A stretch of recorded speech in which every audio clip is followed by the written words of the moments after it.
Are you able to construct the building without foundation? No. So you must construct the building foundation first before you constructing a building. It must be done only in this manner. It is due to the natural order of the activity. That's called mandatory dependency or hard logic. Hard logic. Secondly, discretionary dependency. It is called soft logic or preferred logic or preferential logic. Simplest example to understand. Say, for example, you want to paint this building. What is the sequence you adopt for painting work normally? You will put a group of painters. They go and start the primer first. So they go and do the primer throughout the building. It takes 1 month. And then they come back to the same point again. They will start the first coat of paint. And then they go and do the first coat of paint throughout the building. It takes another 1 month. They come back to the same point again and do the final coat. That takes another 1 month. So totally we are taking 3 months for painting work. But I am in a situation where I need to reduce the project duration. So I'm analyzing the various project activities. What could be done? When I'm doing the analysis, I found out the painting activity is happening during the peak summer. And I look at the schedule. It shows it is being done in the peak summer period. Temperature 45 degrees to 50 degrees centigrade. What will happen in this situation? When you apply, say, primer, the wall gets dried after the application, say, within 1 week. Within 1 week, it gets dried in this temperature. That means what? The wall is ready to receive the next coat of paint after 1 week. Whereas now, we are doing painting on that wall only after 1 month. Correct? Based on our current sequence. Is it necessary? No.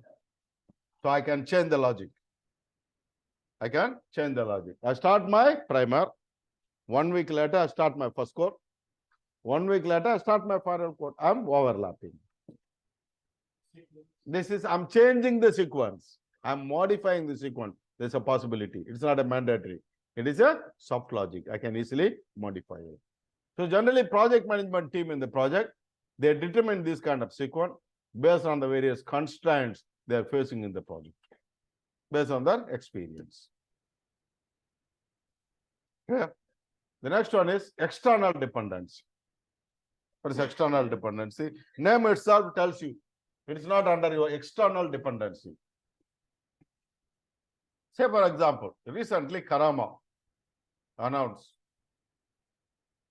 they are going to release a new standard or regulation. All the projects happening in the country must adopt a new regulation. But they didn't say exactly when they are going to release the regulation. Say you are in a project. You are in the planning stage of the project. You need to start the substation next month. Say in 1 month time. So can you pick up your mobile, call the 𝗙𝗃𝗻 officer. I'm so-and-so calling from this project. We are in the planning stage. Next month, we want to start the substation. We want you to release the regulation this week so that we can consider your regulation and plan the project, and then we can start the substation next month. Can you tell them? Are they under your control? No? No. So how can we plan such activities? The commencement of the substation depends on the release of the new regulation from 𝗙𝗃𝗻. So you are linking the external factor, which is not under your control. Right? That's called external dependency. External government regulations or procurement coming from US. It needs 3 months design and manufacturing. Can you be able to control that? No. So those are called external dependency. So we need to analyze the dependency between the activities. Accordingly, we are trying to come up with a logical way of doing these activities in order to achieve the project deliverables. That's called sequencing of project activity. What is the result of this process? Project schedule network diagram. Project schedule network diagram. or simply we can call it as network diagram. Anybody have seen the network diagram? No? You should have seen it.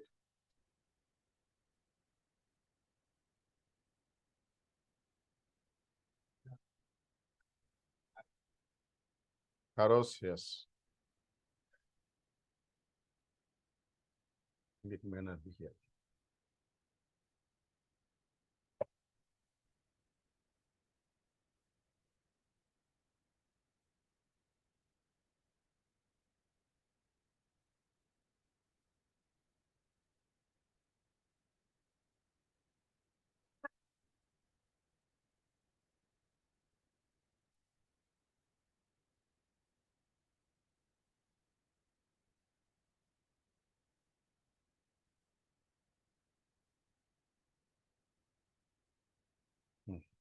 This is the network diagram.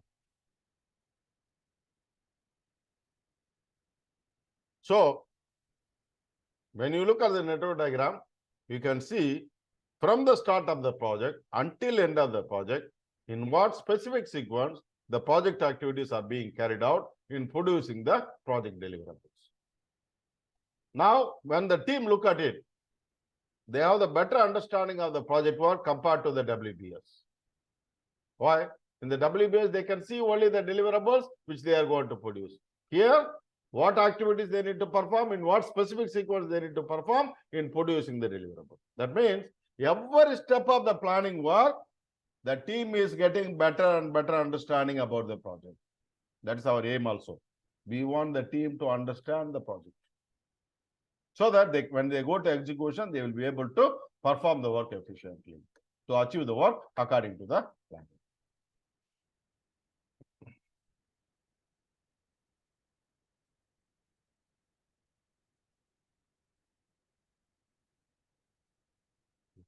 Clear? That's called sequencing of project activities.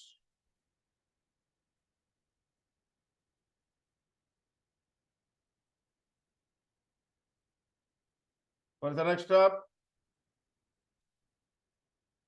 estimate activity duration. Estimate activity duration. What does that mean? Here, we need to determine how long each activity is going to take. What is the duration each activity going to take? That's what we need to determine. How will you determine that? For example, I want to paint this building. So I put 20 workers. They may take 1 month. If I put 40 workers, they may finish it in 15 days. That too depends on the skill level of the painter. If I put all unskilled painter, they may even take 2 months. So the duration of each activity determined based on the quantity of resource you apply and the skill level of the resources you apply. Accordingly, we are determining how long each activity is going to take. That's called activity duration estimate. So the result is activity duration estimate. You are estimating each activity, how long it will take to complete. Divide the time. This is what you are estimating, how long it will take.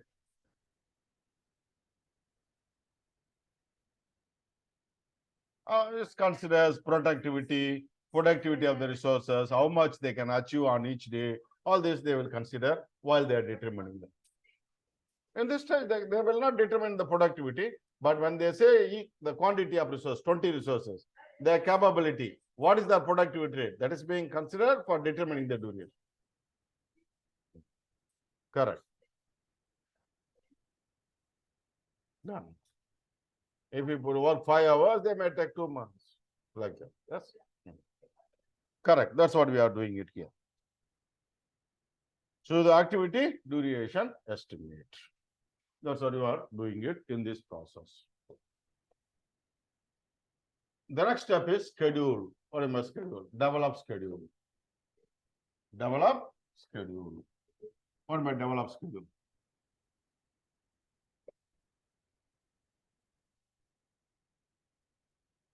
You know what all the activities to be carried out. In what sequence need to be carried out. What is the duration of each activity? You know everything. Then what are you going to do in develop schedule?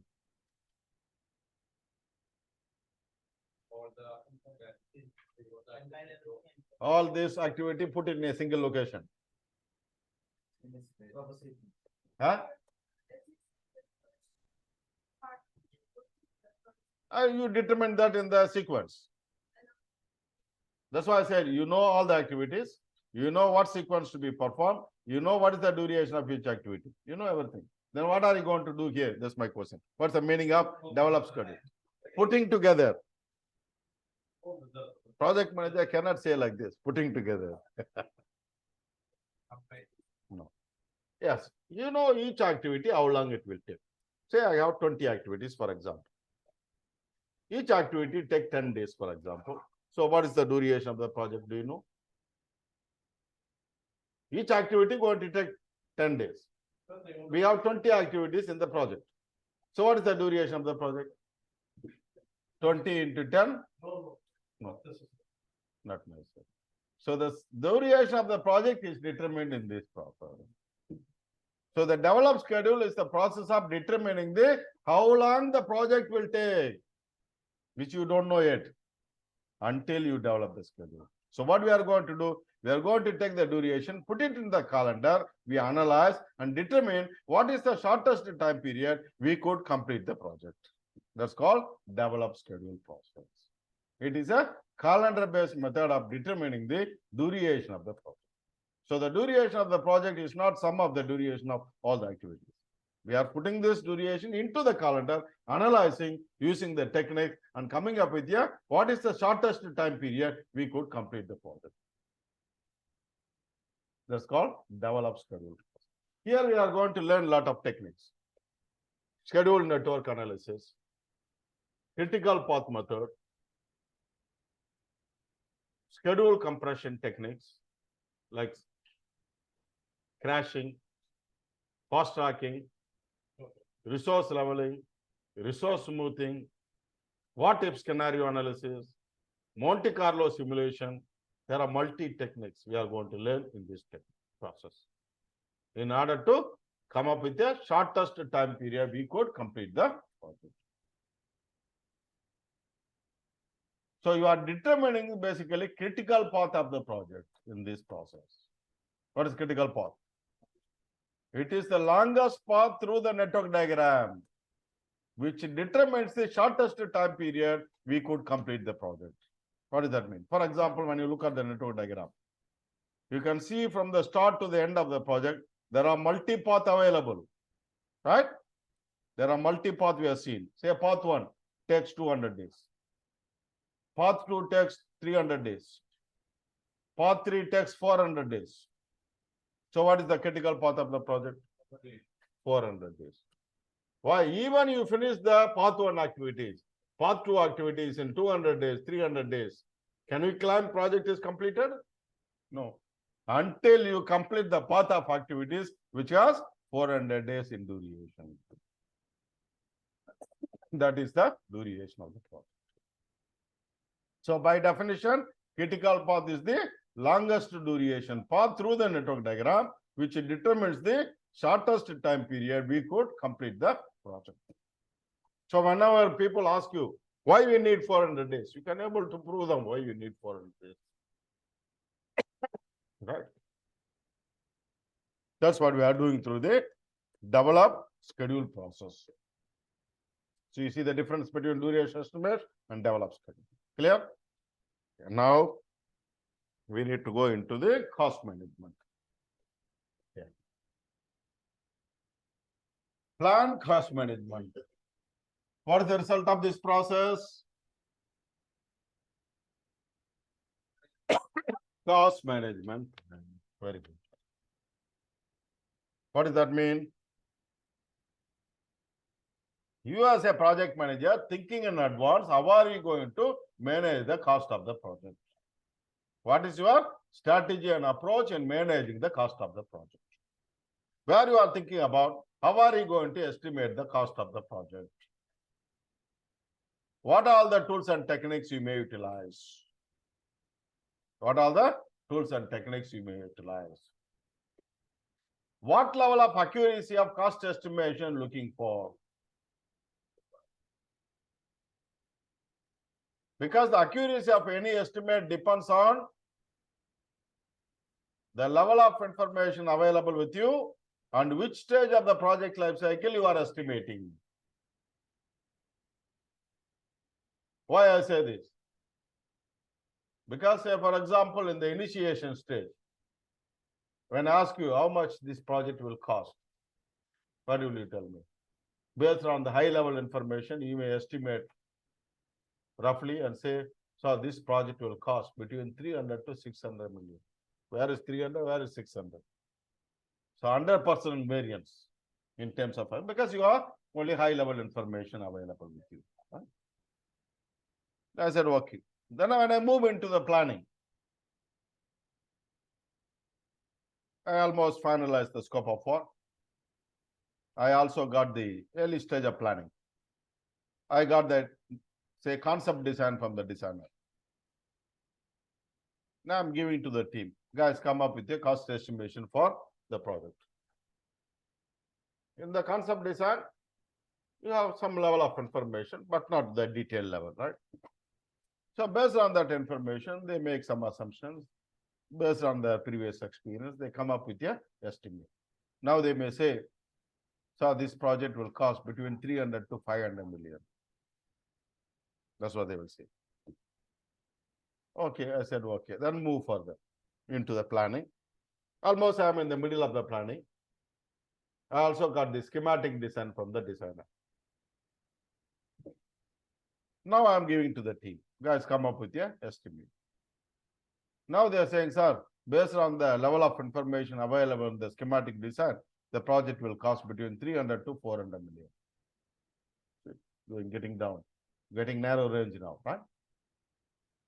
Then when I move further, almost end of the planning, I almost ready to finalize the plan, and also I got the detailed design from the designer.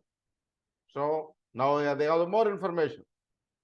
Now I'm giving to them. Guys, come up with the estimate. Now they are saying, sir, this project will cost between 300 to 350 million. See, very narrow range, which is the most accurate. So when I'm doing estimation during the initiation stage, which is called rough order of estimate. When I'm doing the initiation at the initiation stage called rough order of estimate. When I'm doing estimation in the early stage of planning, using the concept design, which is called order of magnitude estimate. Order of magnitude. When I'm doing the estimation in the middle of the planning using the schematic design, which is called budgetary estimate. At the end of the planning using the detailed design, which is called definitive estimate, which is in the accuracy range of -5 to +10%, which is the most accurate estimation. Yeah.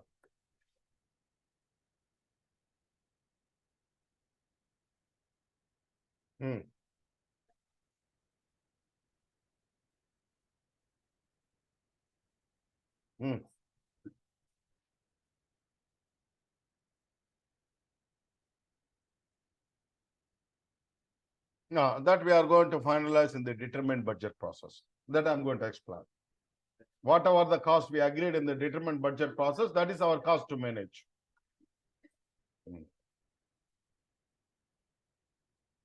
Yeah. Correct. As a project manager, I'm using the team to estimate.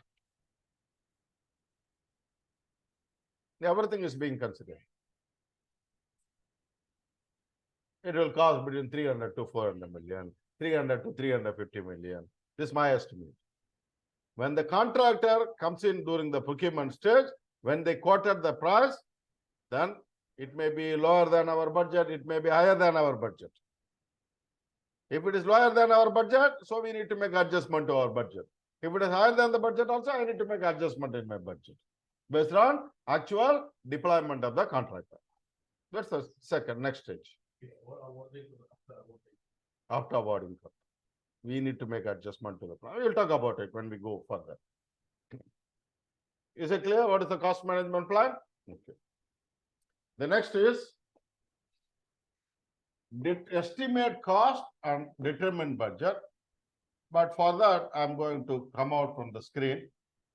I'm going to take you to the board where I'm going to explain to you the concept. Okay, I see it. I think this is the In order to determine the budget and determine the estimation of cost and budget, I use the sketch. So, for example, what we did in the WBS, we break down the scope into deliverables. What is the lowest level of WBS? Work package. So, assuming in our project, we have 4 work packages. Say package 1, package 2, package 3, and package 4. Now I am in the process of cost estimation. What is cost estimation?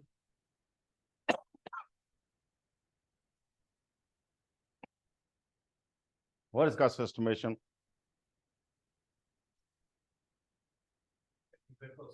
Cost of what? Cost of the work packages. Okay. What do you mean by cost of work packages? Cost of what? Cost of what? Cost of the activity. What do you mean by cost of activity? Resources cost.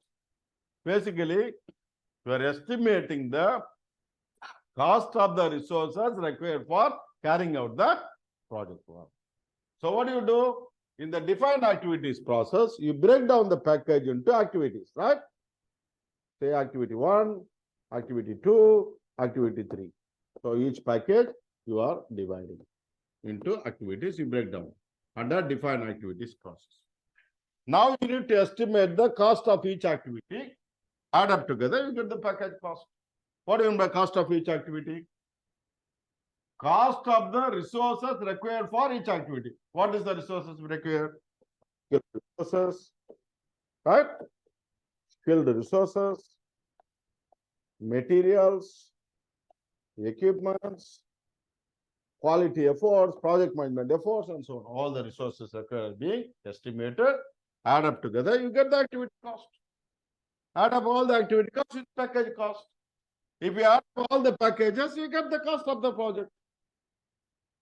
So cost of the project is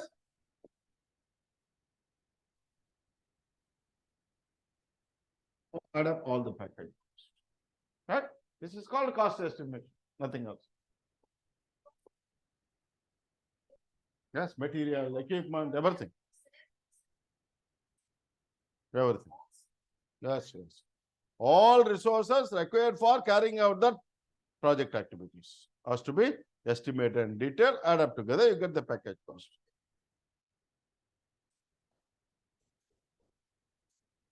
All the way, all the efforts required. Quality efforts, project management efforts, risk management efforts, all this has to be estimated.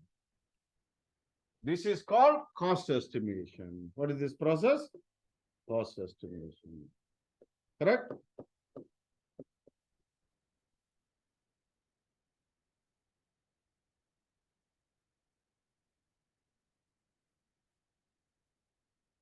So what is cost estimation? This is nothing but cost of the resources carrying out the project.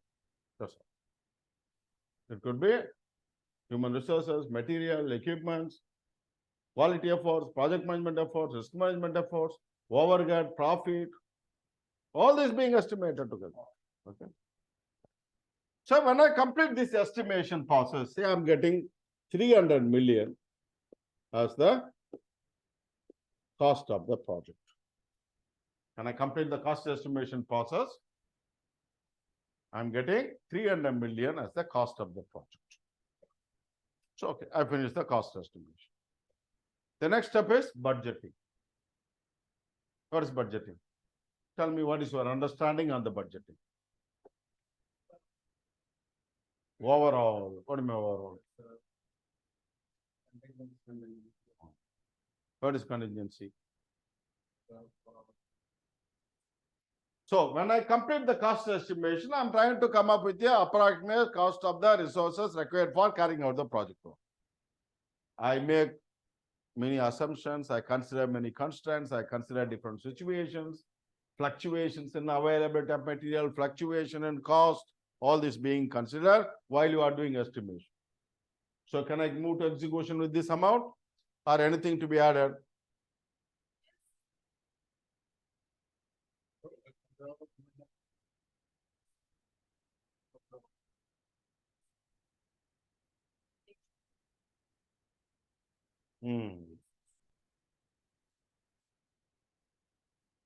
Okay.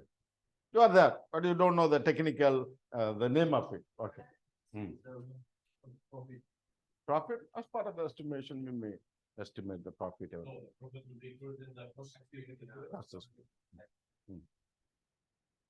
Yes, 300 million may be good enough for you if all your assumptions, constraints, situations you consider will happen as you assume. Is it going to happen like that? No. So you may face certain uncertainties during the life cycle of the project. You may face certain risks during the life cycle of the project. When the risk happens, what will happen? It will affect cost. It will affect time. It will affect other areas. Right? So what we need to do, we need to analyze what are the risks in the project. For example, when I go to risk management area, I have the processes there. Identify risk, perform qualitative analysis, perform quantitative analysis, plan risk response. These are the processes available there. So I'm identifying the risk, analyzing the risk, coming up with the action plan for responding to the risk when it happens. Assuming I've identified 20 risks in the project. I identified 20 risks in the project.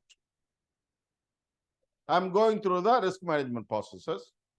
I come up with the action plan for 15 risks. I came up with the action plan for 15 risks. When the risk happens, how I'm going to manage it, I have an action plan. So based on that, I revise the plan. I eliminated the risk from the project. But still, there are 5 risks remaining with me.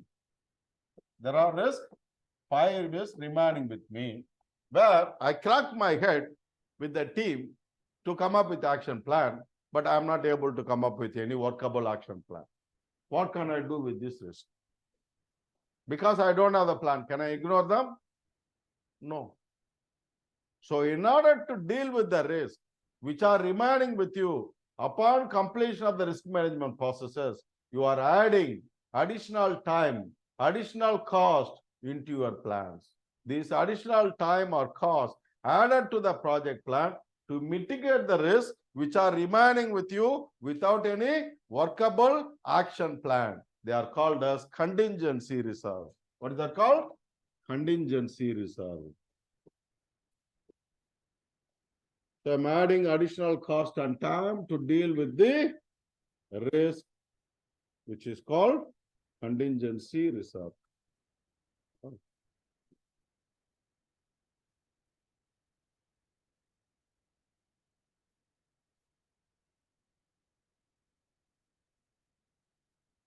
What is contingency reserve? Again, I repeat.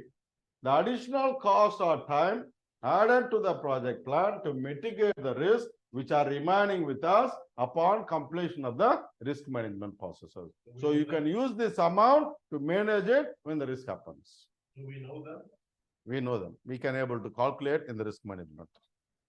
There is a formula for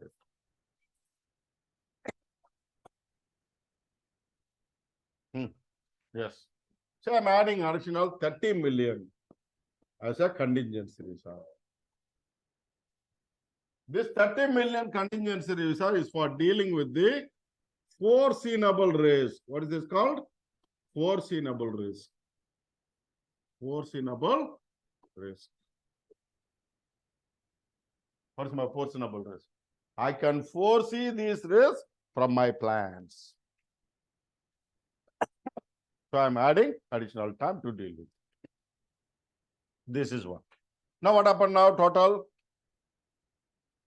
330 million, right? 330 million. This 330 million is called as cost baseline. What is this called as? Cost baseline. So when I say cost baseline, what is that? Which is nothing but cost of the project plus contingency reserve. Cost of the project plus contingency reserve. Yeah.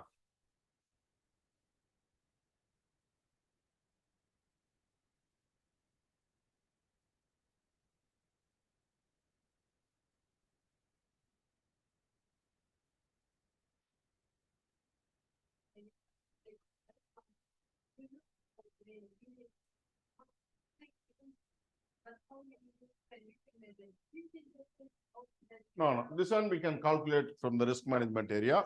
We have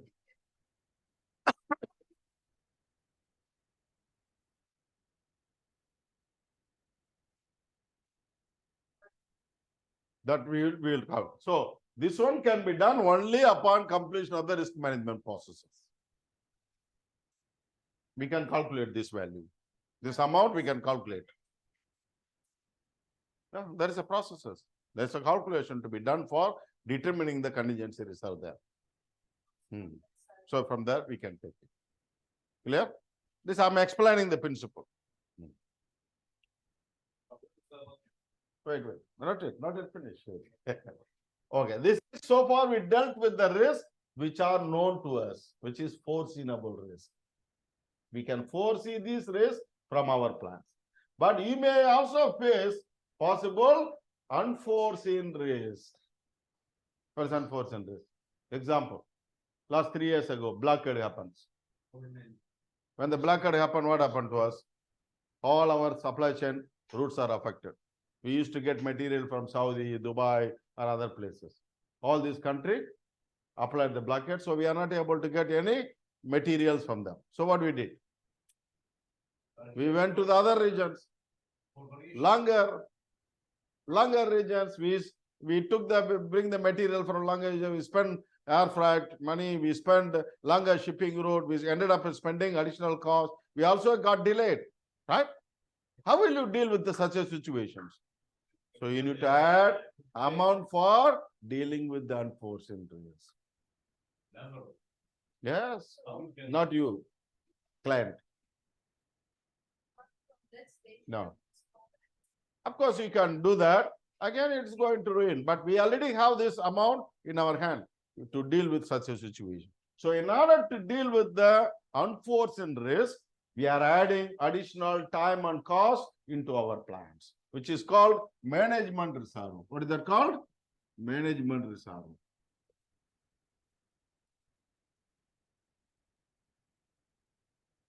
Management reserve.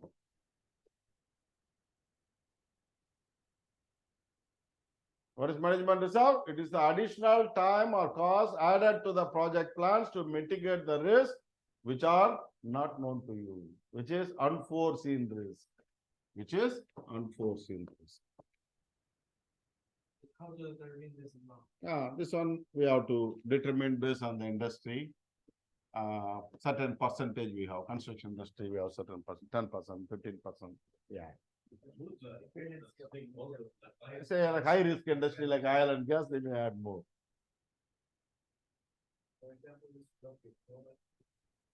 No, it is just for industry practice. Yeah. No, we cannot say that. We cannot imagine about it. We don't know what is going to happen. No, we don't know. Only when the things happen, then what is the impact, and we will manage those impact due to using this money. Say I'm adding another 20 million to deal with the unforeseen risk. That is based on the industry practice, 10 to 20%.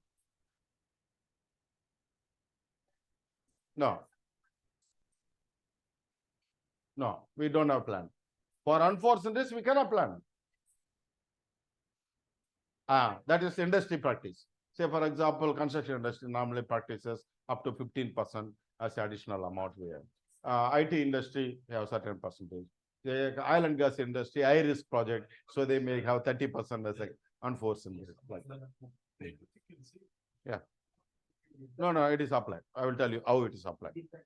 So what happened now total? 350 million. This is called project budget. What is this called? Project budget or cost budget.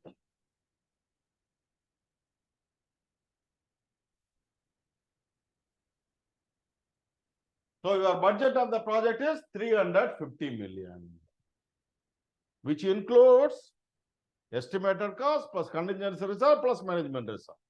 Or we can say cost baseline plus management reserve will give you the cost budget or project budget. But what is the important point you need to note? Listen to me. When we finalize cost baseline 330 million, which means we are committing to the stakeholders that we will finish the project in 330 million. This is the amount you need to manage during the execution and control. So that means you need to manage and complete the project within 330 million. If you achieve that, you achieved one of the success criteria. This is one. That means you are responsible for managing the known risk within the contingency reserve amount. Suppose you allocated 30 million. You manage all the risk efficiently. You only spend 10 million. 20 million still available with you. That is your profit. I'm not going to ask you about that amount. Cost basis. So how it is practiced? When we say about the contract to the contractor. So we agreed 330 million is price. That is my cost basis. So if he complete the project within 330 million, that means it's okay. He is going to, he have calculated the profit within the amount, you will get it. But he is facing a lot of risk, he is not managing the risk very well, he is going to lose money, naturally, right? This is the first point. Second point, the amount allocated as a 20 million as a management reserve is not with you. It is with the customer. It is with the customer or management. This one you can use only if there is any unforced risk happen like COVID or blockade. Right? You have to draw the fund from them and manage it. But when any unforced risk happens, which affected the project performance, no, it is not taken into consideration to determine the success of the project. The success of the project is determined only based on managing the project within the cost baseline. That's all. Okay. So if any unforeseen risk happened, that doesn't affect your project success. Still you are successful. Say for example, when the blockade happened, you ended up in delay. You ended up in spending more money. Where you get the money? From the client. Where the customer will pay you if they don't allocate. If they don't allocate, where is the money going to come from? So they need to allocate certain amount for dealing with the unforeseen risk, right? Otherwise, you will not have money for handling such a situation. So this being done. This is called budgeting process.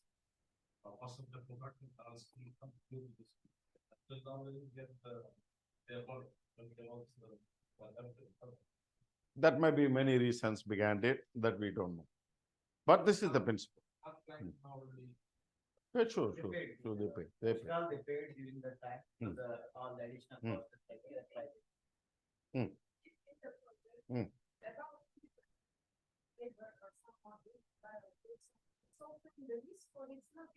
You mean for that accident? This is all within the contingency reserve. No. We can expect this. It's not unforeseen, right? We can expect this. So understand the structure of the cost baseline. This is the first function of the budgeting process. That is the second item. Now, when we finalize the budget as 330 million, What we are saying? We are committed for completing the project in 330 million. Right? That's what we are committing by end of the plan. So basically, the client has to call you, hello, project manager, come over, take 330 million check, go and do the project. Theoretically speaking, because they are committed for giving you this amount when we finalize the cost basis. Are they giving you 330 million? No. So what they are asking you? What are they asking you? Tell me how you are going to spend this 330 million over the life cycle of the project. Right? So you need to tell them how what they are asking you, what is the funding requirement, how much you need on the first quarter, how much you need in the second quarter, how much you need on the third quarter. You must give them funding requirement. Then only they will be prepared with this money according to this plan. So we need to prepare. So what we need to do? That's what the budgeting process. So we take this 330 million, we go and distribute to the packages. Say package 1, 100 million. Package 2, 100 million. Package 3, 100 million. Package 4, 30 million. So I distribute to the packages. Now I can come up with a curve.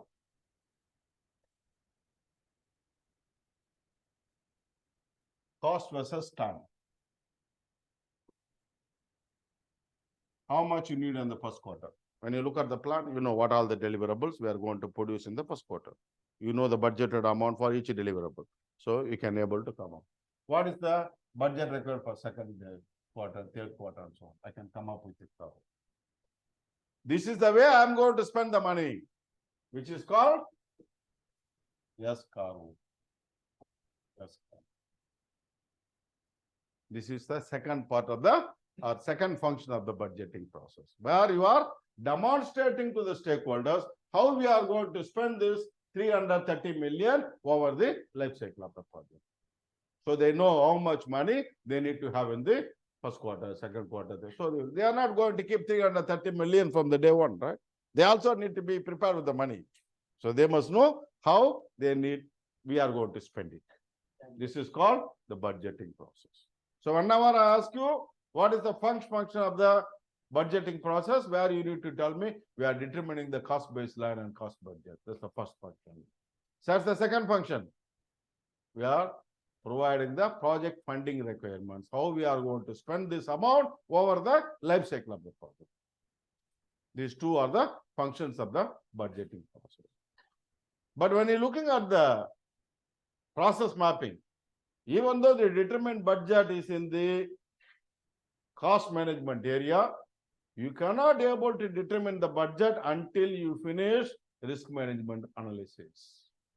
Upon completion of the risk management process only, you determining the contingency reserve there and coming back to the determined budget process, adding the contingency reserve, determining the cost baseline, adding the management reserve, determining the cost budget, and then you are determining the funding requirement.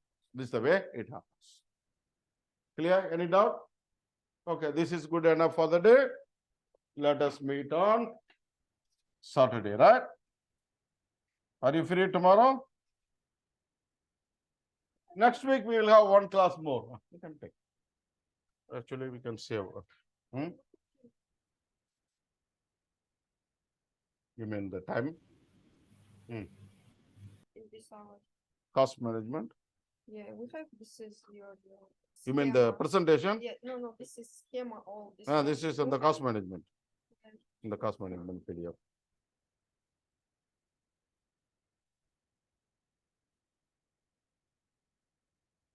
Yeah. Okay.